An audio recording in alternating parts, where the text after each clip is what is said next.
Well, Gandalf the White is a bit of a bore, frankly. I know he's cut his hair and he's shaved a bit, and he looks rather nice in his white, but Peter Jackson and I always preferred Gandalf the Grey. You know, because he likes a smoke and a drink and a boogie with the hobbits. It's just a bit more humane than the driven commander who's Gandalf the White. I wanted to have a scene in the film where we saw Gandalf getting up in the morning, because I don't know if you've noticed, nobody ever washes in Middle-earth. You'll never see them really going to bed, and I'd love to see what sort of pyjamas Gandalf wears. He probably doesn't have any. He's so dirty. He sleeps in his robe and everything. But and I want 2 more films to go. I mean, we can. Yes, and I know. And we're going back to do 5 more weeks of work. And I've said to Peter, can we not have a scene where we see Gandalf getting up in the morning, lighting his first pipe, and then going to have a pee against a nice big New Zealand native tree? And just thinking in 3 dimensions. I'm doing an essay on Gandalf in comparison him to Dumbledore, and in terms of... No, I read your interview in the Times, and I'm not even going to go there. Of course, Gandalf is the greater wizard. But in terms of, like, character study and, like, Tolkien, where did he get the idea of Gandalf from? Because of the grey beard and the archetype of, like, Merlin. Where did your character studies... Like, where did you go with it? We all know where J.K. Rowling got Dumbledore from. It's perfectly obvious. I mean, I see big posters for the last Harry Potter movie with Mike Gambon, and I do a double take because I think it's me. I went to see him in a play recently. I said, Mike, just tell me, do you ever get mistaken for me? Because people are always coming up to me and saying thank you for the Harry Potter movie. He said, oh, all the time, Ian. And I said, what? I said, well, what do you do about it? He said, I just sign your name.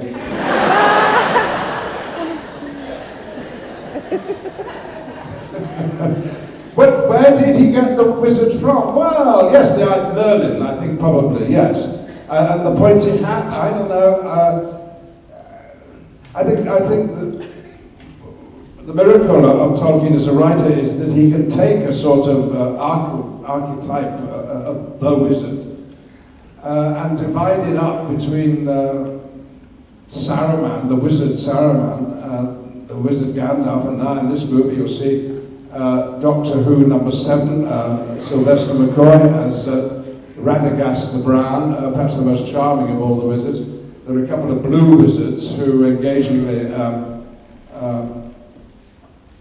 Gandalf says that he can't quite remember their names, and that's because Tolkien didn't give them any names. And takes this standard notion of a wizard and divides it into 4 and gives them each a personality. So I didn't do any research. In fact, the only research I did was I went back to Tolkien and I listened to him reading a little bit of The Hobbit and not very impressive it was. But it was rather overacted. I'm a one to talk, but you could hear his voice. Too much pipe smoking and rather patrician because he used to teach at Oxford University. So I just sort of took that and built on it a little bit. I think he's just such a humane character. He may be 7,000 years old. You know, he may have been sent by down to look after the people of Middle Earth, but he's become one of them really, and that's why I like him so much. So I think that's probably Tolkien's contribution to wizardry is the idea that wizards are actually like the rest of us in certain respects. So we know in The Lord of the Rings, the Fellowship all got tattoos together, apart from Jonathan Rhys Davies. And I was just wondering who initiated that idea, and were you very accepting of it? Did it take much persuading to get it? No, I didn't take any persuading. I thought it was a lovely idea, and any chance I could get to hang out with Orlando Bloom, frankly.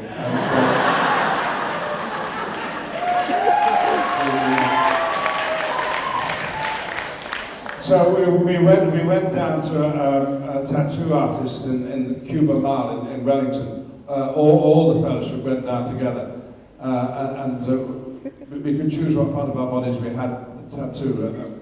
Mine is just there. Orlando's, I think, is down there, and Elijah Woods is about there, really. And I held his hand all the way through. The only person who wouldn't have it done was the dwarf, John Rhys Davis. "You're my supreme mad," he said. "You can't go and have some mad Maori with a bit of broken glass, giving you terrible diseases. It's no, you mustn't do it. It's absolutely dangerous. I'm not going anywhere near it." We didn't get anything this time. We had a ring made, and I'm sorry I'm not wearing it tonight. The dwarves designed a ring, and I got one with some Gandalf insignia on the inside. I've also got one of the B-rings, you know. But I couldn't bring it tonight because obviously you wanted to see me, and there'd be no point if I was wearing a ring. Was there a big difference between the atmospheres of filming the previous movies and this movie? Just, you know, how close you were or something along those lines? Yes, and no, I don't think there was. I mean, it all comes from the top, doesn't it? And the top, in this case, is Peter Jackson. And he runs the whole outfit as if it's a family reunion somehow.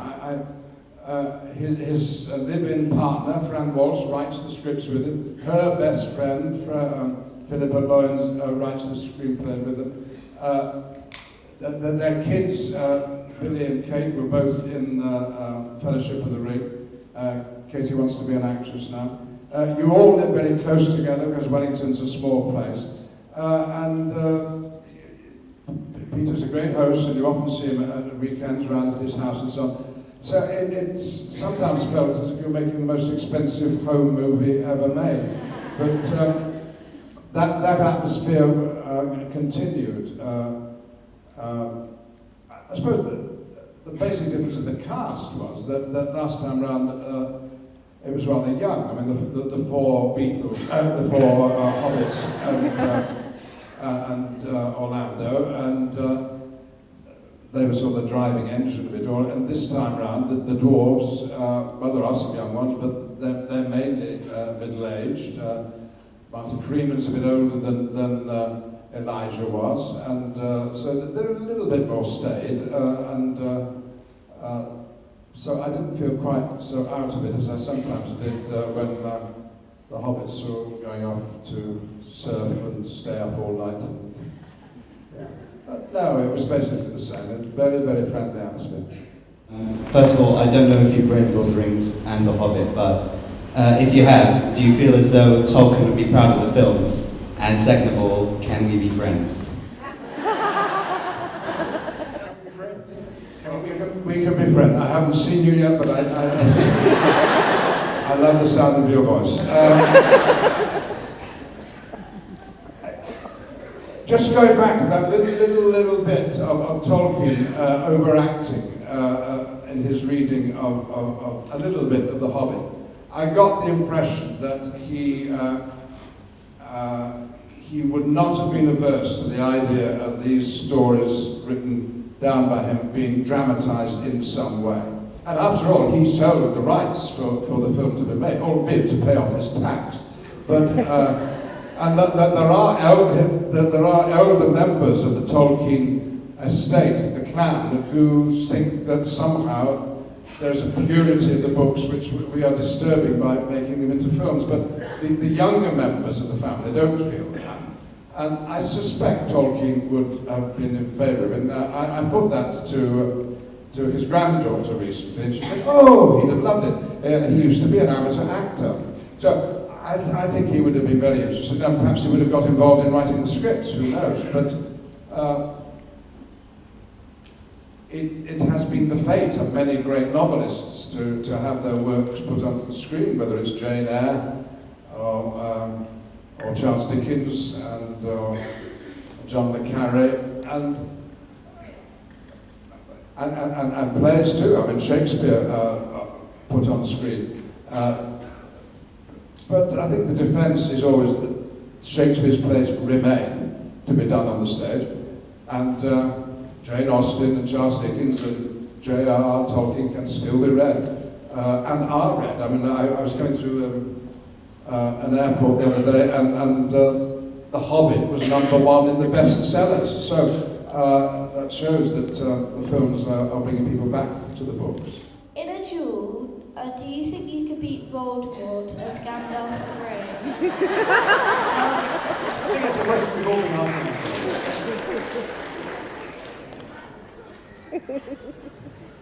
I don't know who Voldemort is, frankly.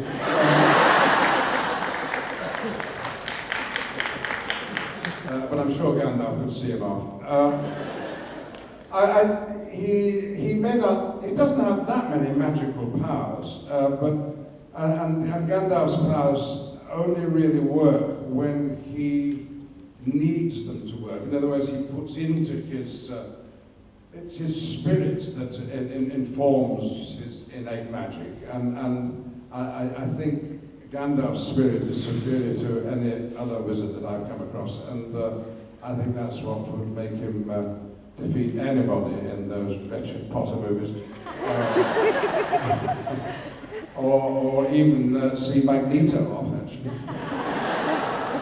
Peter Jackson's a big fan of the high frame rate technology. I was just wondering what you think of it and whether you can see a big difference.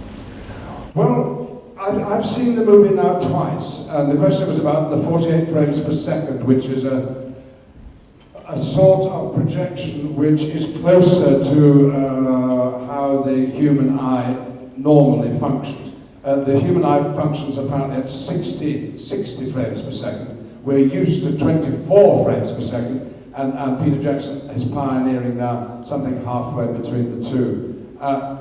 My eyes are rather old. I've seen the film twice. I couldn't tell any difference. It all looked as magical to me as the first movie. What I adored was the 3 dimension, and that's what I think you're going to see now. And his use of 3D is so subtle and so dramatic, and so it seems at times necessary that you think this is the way all films must be done in the future. Personally, 48 frames per second, I can leave it or take it, and I think you're not going to see it 48 frames per second. But before we go, I just want to say, because I'm in a fundraising mood, and after this screening, you can have your photograph taken in the mezzanine. Now, that's not much fun, is it? But let me show you what you can be photographed with.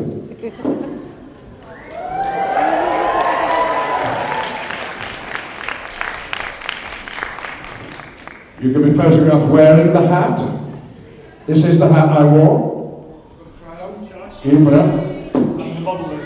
So there we are. You too can wear the hat. Here's the Gandalf's staff.